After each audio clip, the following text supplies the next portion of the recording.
नमस्ते बच्चों, क्या हाल चाल है? कैसे हो? आज हम कक्षा 11th विषय रसायन विज्ञान अर्थात केमिस्ट्री के अर्धवार्षिक परीक्षा सत्र 2023-24 का हाफ ईयरली एग्जाम का प्रश्न पत्र हल कर रहे हैं। क्वेश्चन को हम स्टार्ट करते हैं। पेपर का जो पूर्णांक है वो कितने अंक का है? 50 अंक का है। तो स्टार्ट करते हैं। जिन क्वेश्चनों के आंसर अगर आपको आते हैं तो कोशिश आप करें कि उनका आंसर आप मुझसे पहले कमेंट्स में बताने की कोशिश करें। ठीक है, क्लास को स्टार्ट करते हैं। पहला क्वेश्चन आपसे ये पूछा गया है कि हवा एक है, यौगिक है, समांगी मिश्रण है, विषमांगी मिश्रण है या तत्व है? तो आप सभी जानते हो हवा किस प्रकार का मिश्रण होता है? समांगी मिश्रण होता है। इसके बाद अगला क्वेश्चन है आपसे, क्वेश्चन नंबर 2 कि प्लांक नियतांक का मान होता है। चारों ऑप्शन आपके सामने, जल्दी से आप कमेंट्स में बता दीजिए। तो प्लांक नियतांक का जो मान होता है वो होता है 6.626 इंटू 10⁻⁻34 जूल सेकेंड। अब देखो यहाँ से जो मान सबसे क्लोज में आ रहा है तो 10⁻⁻34 आती है, तो ना तो ये होगा ना ये होगा। अब देखो इसमें 6.6 तो 6 था, इसको आप कितना लिख सकते हो? 3 कर सकते हो। इसका मतलब इसका राइट आंसर क्या हो जाएगा? 6.63 इंटू 10⁻⁻34 जूल सेकेंड। अगला है आवर्त, क्वेश्चन नंबर 3 आपके सामने। आवर्त सारणी के तीसरे आवर्त में तत्वों की संख्या होती है। जब भी आप आवर्त सारणी बनाते हो इस प्रकार से, तो अगला आपसे ये पूछ रहा है कि आवर्त सारणी में तीसरे आवर्त में तत्वों की संख्या आप बताइए। तो देखो पहला आवर्त है, पहले आवर्त में 2 होती है, दूसरे आवर्त में 8, तीसरे आवर्त अर्थात पीरियड में भी तत्वों की संख्या कितनी होती है? 8 होती है। तो इसका राइट आंसर क्या हो जाएगा? ए। क्वेश्चन के आंसर है, देने की कोशिश करें, गलत या सही जो भी होगा वो देखा जाएगा, लेकिन कोशिश करें जैसे क्वेश्चन आपके स्क्रीन के सामने आता है उसका आंसर आप कमेंट्स के माध्यम से मुझे बताएं। और जो स्टूडेंट फर्स्ट वाले से एम के बूस्टर यूट्यूब चैनल पे आए हैं उसको जरूर सब्सक्राइब कर ले, जिससे आने वाले दिनों में आपकी क्लास 11th और 12th से संबंधित जितनी भी महत्वपूर्ण जानकारियां हैं वो आपको प्राप्त हो सके। अगला क्वेश्चन की बात करते हैं। पेपर काफ़ी इजी है, ये अच्छा क्वेश्चन और पेपर भी अच्छा बनाया हुआ है कि आवर्त सारणी में अधिकतम विद्युत ऋणात्मकता वाला तत्व है। जो आवर्त सारणी में सर्वाधिक इलेक्ट्रोनेगेटिविटी है वो आपके कौन से तत्व की पाई जाती है? फ्लोरीन की पाई जाती है। इसी कारण इस फ्लोरीन को कपटी तत्व भी कहते हैं। क्या कहते हैं? कपटी तत्व। ठीक है, इसके बाद अगला क्वेश्चन पूछा है, मेथेन में कार्बन परमाणु का संकरण होता है। तो मेथेन को हम क्या लिखते हैं? CH4। अब सीधी बात है कि 4 जुड़े हैं, तो इस कार्बन में संकरण कौन सा होता है? sp3। एकल बंध है क्योंकि कार्बन से चारों 4 जुड़े, तो क्या है ये? एल्केन। तो संकरण कौन सा होता है? sp3। और sp3 जब संकरण होता है तो इसकी आकृति है वो चतुष्फलकीय होगी। क्या होगी? चतुष्फलकीय। आपसे केवल संकरण पूछा है तो इसका राइट आंसर क्या हो जाएगा? है कि मेथेन में कार्बन परमाणु का संकरण है sp3। आप जिस भी डिस्ट्रिक्ट से हो, नीचे वीडियो के डिस्क्रिप्शन में व्हाट्सएप ग्रुप का लिंक दिया हुआ है, उसको ज्वाइन कर लें और अपने डिस्ट्रिक्ट का हाफ ईयरली का पेपर, मुझे केमिस्ट्री का जो पेपर है वो आप भेज दीजिए, जिससे उसको भी यहाँ पर हल करवाया जा सके। इसके बाद चलते हैं नेक्स्ट क्वेश्चन पे जो आपके स्क्रीन के सामने।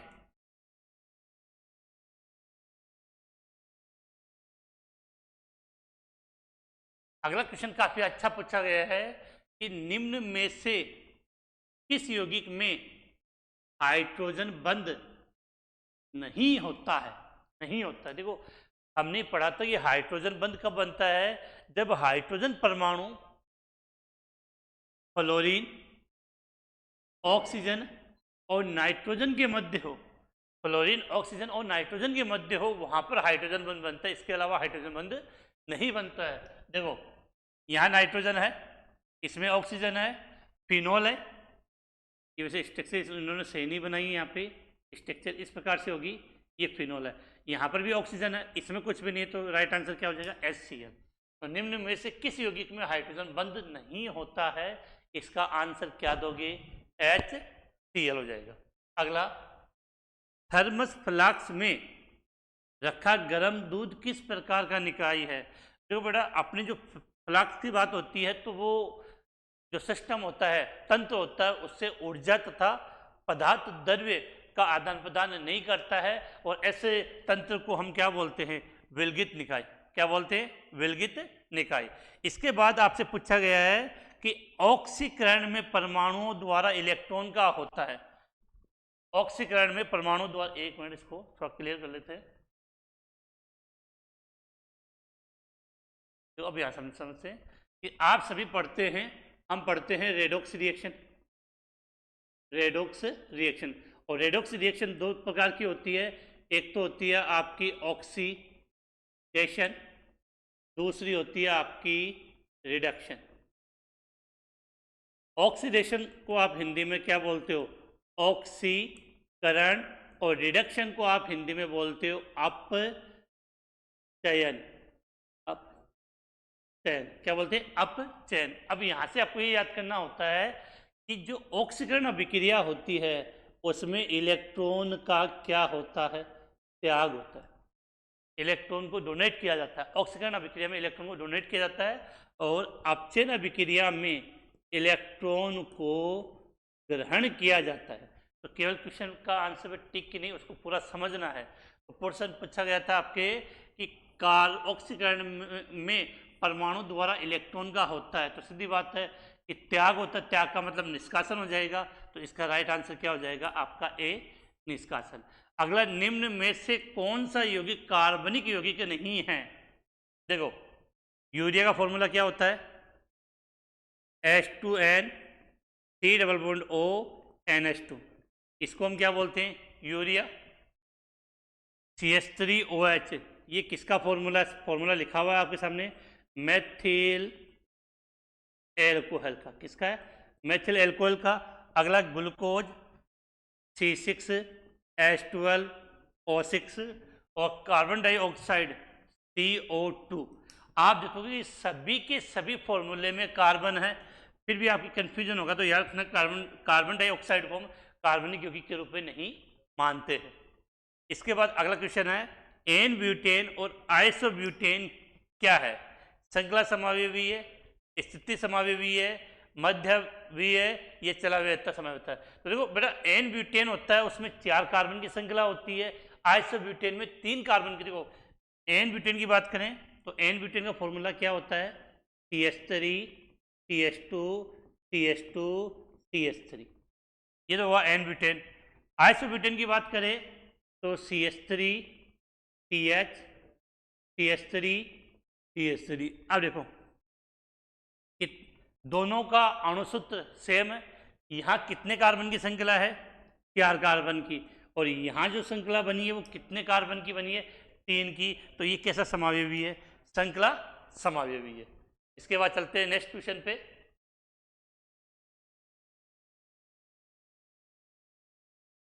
अब देखो, मैंने काफ़ी हाफिली एग्जाम के क्वेश्चन हल करवाए हैं। आप जिन बच्चों ने उन पेपरों को हल किया है उन्होंने ये देखा होगा कि उनमें से काफ़ी क्वेश्चन है वो आपस में रिपीट हो रहे हैं।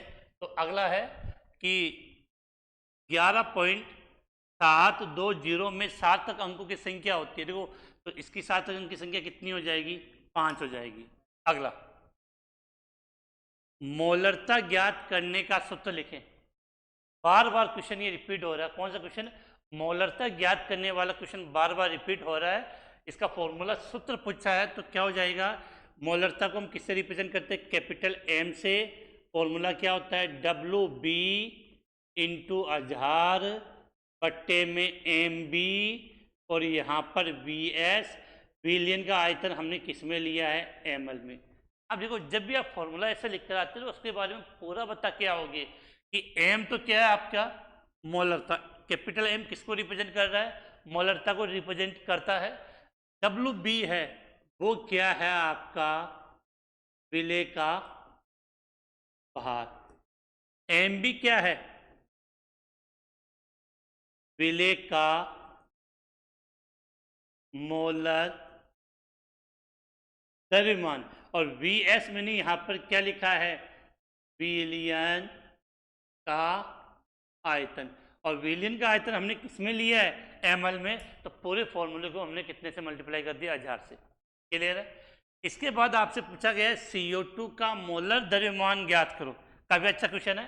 CO2 का जल्दी से आंसर दीजिए इसका कि CO2 का मोलर द्रव्यमान कितना होगा? CO2 का मोलर द्रव्यमान कितना होगा? तो देखो सीधी बात है कि CO2 की बात कर रहा है, कार्बन डाइऑक्साइड की। कार्बन का कितना होता है? 12। एक ऑक्सीजन कितने? 2। और ऑक्सीजन का होता है 16। तो 16 दूनी 32, 32 में 12 जोड़ोगे तो 44। अभी वो मोलर द्रव्यमान पूछा है, तो मोलर द्रव्यमान की इकाई क्या होती है? ग्राम मोल इनवर्स। ग्राम मोल 44 ग्राम मोल इनवर्स हो जाएगा इसका आंसर। अगला है क्लोरीन 1735 में न्यूट्रॉन की संख्या। काफी सवाल हमने ऐसे पढ़े थे जहां न्यूट्रॉन की संख्या पूछी गई थी, तो मैंने कहा था कि जो ऊपर लिखा होता है ये क्या होता है? आपकी द्रव्यमान संख्या। और जो नीचे लिखा है वो क्या है? परमाणु क्रमांक, अर्थात जिसको आप क्या कह सकते हो? प्रोटॉन। तो द्रव्यमान संख्या में से प्रोटॉन घटा दो तो आपको न्यूट्रॉन की संख्या मिल जाएगी। तो 35 में से 17 घटाओगे तो कितना बचेगा? 18। तो यह न्यूट्रॉन की संख्या कितनी हो जाएगी? 18 हो जाएगी। अगला क्वेश्चन आपसे पूछा गया है परमाणु की नाभिक में उपस्थित मौलिक कणों के नाम बताइए। देखो परमाणु में जो 3 मौलिक कण होते हैं, इलेक्ट्रॉन, प्रोटॉन, न्यूट्रॉन। लेकिन यहाँ केवल किसके अंदर आपसे पूछा गया है? नाभिक में। तो नाभिक में 2 ही होते हैं। एक को हम बोलते हैं क्या? प्रोटॉन, जिसको P+ लिखते हैं। और दूसरा क्या होता है आपका? न्यूट्रॉन, जिसको आप किससे रिप्रेजेंट करते हो? N से रिप्रेजेंट किया जाता है, प्रदर्शित किया जाता है। अगला है क्रोमियम का इलेक्ट्रॉनिक विन्यास है Cr। मैंने आपको कहा था अपनी लास्ट क्लास में कि एक तो आपका कॉपर परमाणु क्रमांक 29 और एक क्रोमियम 24, इनमें से एक क्वेश्चन आपका जरूर पूछा जाता है।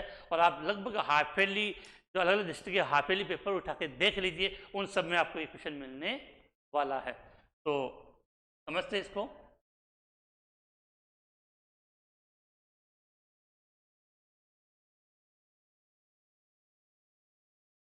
अब देखो इसकी बात करें क्रोमियम की। तो क्रोमियम को देखो सीधी बात है कि क्रोमियम का एटॉमिक नंबर कितना होता है? 24। क्रोमियम का परमाणु क्रमांक कितना होता है? 24। इससे पहले अक्रिय गैस कौन सी आती है? आर्गन, फिर डी, फिर ये 4s। अब हमें पता है कि पहले 4s में इलेक्ट्रॉन बढ़ते हैं, लेकिन इसमें डी कक्षक पूर्ण करने के कारण इस 4s में तो आएगा 1 और बाकी के इलेक्ट्रॉन इसमें आ जाएंगे। देखो 18, 19, 20, 21, 22, 23, 24। अर्थात क्रोमियम का जब आपको इलेक्ट्रॉनिक विन्यास लिखना तो ये याद करना है कि पहले क्या लिखोगे? आर्गन, डी के अंदर कितने इलेक्ट्रॉन आएंगे? 5। और 4s में इलेक्ट्रॉन कितना आएगा? 1 आएगा। इसके बाद चलते हैं NH3 अणु की आकृति क्या होती है। देखो यहां से एक बात समझना कि मैंने पहले भी बात किया था कि NH3 हम इस प्रकार से बनाते हैं। ये नाइट्रोजन, इस पे एक होता है लोन पेयर और 3 जोड़े होते हैं हाइड्रोजन। ठीक है। और मैंने आपको संकरण ज्ञात करने का तरीका बताया था क्या? कि bond pair plus lone pair. Bond pair कितना है? 1, 2, 3। और लोन पेयर कितना? 1। तो कितना हुआ? 4। और 4 का मतलब संकरण sp3 बताया था, याद होगा आपको? सिंपल का तरीका बताया था। अब देखो sp3 होने पर आकृति कैसी होनी चाहिए? होनी चाहिए बोल रहा हूं, होगी नहीं, चतुष्फल की है। लेकिन लोन पेयर होने के कारण इसकी आकृति केवल हम इतनी काउंट करते हैं। इस आकृति को हम बोलते हैं पिरामिडी। ये पिरामिडी। ठीक है। इसके बाद अगला क्वेश्चन आपसे क्या पूछा गया है कि एल्कीन का सामान्य सूत्र लिखें। सिंपल सी बात है, क्या पूछा? एल्कीन अर्थात कार्बन कार्बन में डबल बॉन्ड। तो इसका सामान्य सूत्र क्या होता है? CnH2। सामान्य सूत्र क्या था? एल्कीन का सामान्य सूत्र CnH2 है। अगला है बेंजीन में उपस्थित पाई बंधों की संख्या। ये क्वेश्चन भी काफी बार रिपीट हुआ है। तो बेंजीन के स्ट्रक्चर हम इस प्रकार से बनाते हैं और फॉर्मूला क्या होता है? C6H। ये फॉर्मूला क्या होता है? C6H6। अब मैंने कहा था कि याद कर लेना, इसमें 12 तो बनते हैं आपके सिग्मा और 3 बनते हैं पाई। बिल्कुल बताया था, 12 बनते हैं सिग्मा और 3 बनते हैं पाई। तो पाई बंधों की संख्या पूछिए तो आंसर कितना हो जाएगा? 3। इसके बाद अगला क्वेश्चन आपसे KMnO4 में मैग्नीज की ऑक्सीकरण अवस्था या ऑक्सीकरण अंक ज्ञात कीजिए। तो बेटा बताओ, ये क्वेश्चन रिपीट हुआ नहीं हुआ? और सीधा हमने कैलकुलेट किया था कि देखो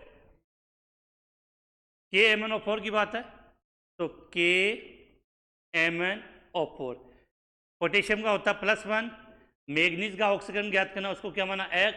ऑक्सीजन कितने हैं? 4 और एक ऑक्सीजन का होता है -2, तो इक्वल कितना कर दिया? 0। +1 -8, तो +1 में से -8 में से +1 हटाओगे तो x -7 इक्वल 0 बचेगा। तो x कितना आ जाएगा? +7। अर्थात यहाँ पर इस मैग्नीज का जो ऑक्सीकरण अंक है उसका आंसर कितना हो जाएगा? +7 हो जाएगा। तो उम्मीद है आपको ये जो छोटे छोटे क्वेश्चन थे वो मैंने आपको हल करवा दिए। इसके बाद चलते हैं अब नेक्स्ट क्वेश्चन की तरफ, जो बड़े क्वेश्चन है इनके।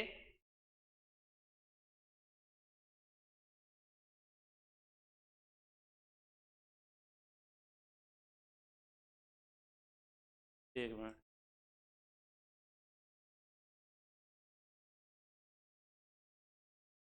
ये अब देखो बेटा, इसके बाद में ये बड़े क्वेश्चन है वो आप थोड़ा सा इजीली हल कर सकते हो, कोई परेशानी नहीं है।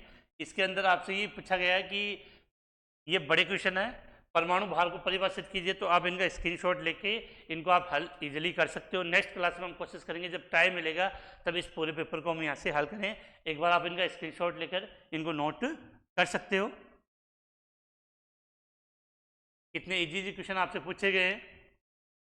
काफ़ी बच्चों के इनके नामकरण में भी परेशानी आती है। तो नामकरण तो चलो मैं ऐसे बता देता हूँ आपको कि जैसे इसका नामकरण पूछा गया है तो 4 कार्बन की श्रृंखला होती है, इधर ही प्रतिस्थापित जोड़ा हुआ, तो इधर से हम काउंटिंग करेंगे तो 1 2 3 4। 2 नंबर पे आपको क्या जोड़ दिया आपने? मेथिल। और 4 कार्बन से क्या बनता है आपका? ब्यूट। और कितने का 2 नंबर पे डबल बॉन्ड है तो 2 मेथिल ब्यूट 2 डबल बॉन्ड के लिए इन। ट्रिपल बॉन्ड हो तो क्या आएगा? बता दीजिए। अगला इसको लिखना है, ये क्वेश्चन भी बार बार रिपीट हुआ है। जो Cl और Br दोनों प्रतिस्थापी है, अल्फाबेट में Br पहले आता है तो काउंटिंग इधर से कर लेंगे 1 2 3 4। तो टू टू टू क्या हो जाएगा? ब्रोमो। 3 हो जाएगा आपका क्लोरो। और 4 कार्बन से आप क्या लिख दोगे इसका? ब्यूटेन। तो 2 ब्रोमो 3 क्लोरो ब्यूटेन। अब आते हैं इधर, चलो इसके भी नामकरण की हम बात कर लेते हैं। आपके सामने देखो ये क्या है? CHO aldehyde. 3 कार्बन हो गए, 1 2 3। 3 कार्बन को हम क्या बोलते हैं? प्रोपे। क्या बोलते हैं? 3 कार्बन को हम क्या बोलते हैं? प्रोपेन। और एल्डिहाइड का अनुलग्न होता है एल, तो नाम हो जाएगा प्रोपेनेल। प्रोपेनेल। इसमें देखो 4 कार्बन की सीधी श्रृंखला है, ये एल्कोहल क्रियात्मक समूह है, तो काउंटिंग इसको कम नंबर मिलने चाहिए। तो 1 2 3 4 2 नंबर पर है, तो 4 कार्बन से ब्यूटेन 2। और एल्कोहल का अनुलग्न क्या होता है? बेटा नामकरण कैसे करना होता है, किस प्रकार से, इसकी बिल्कुल एक क्लास ली हुई मेरी, आप जाइए प्लेलिस्ट के अंदर देखिए, वहां पर कार्बनिक यौगिकों के नामकरण की 2 से केवल 3 क्लास में पूरा कंसेप्टली समझा दिया गया है, जिससे आप उनको इजीली याद कर सकते हो कि उनका नामकरण हमें किस प्रकार से करना है। तो ब्यूटेन टू ओल, तो नामकरण काफी इजी होता है, बस थोड़ी सी आपको मेहनत करनी होती है। उसके बाद जो अब चलते हैं नेक्स्ट क्वेश्चन की तरफ। तो ये आपका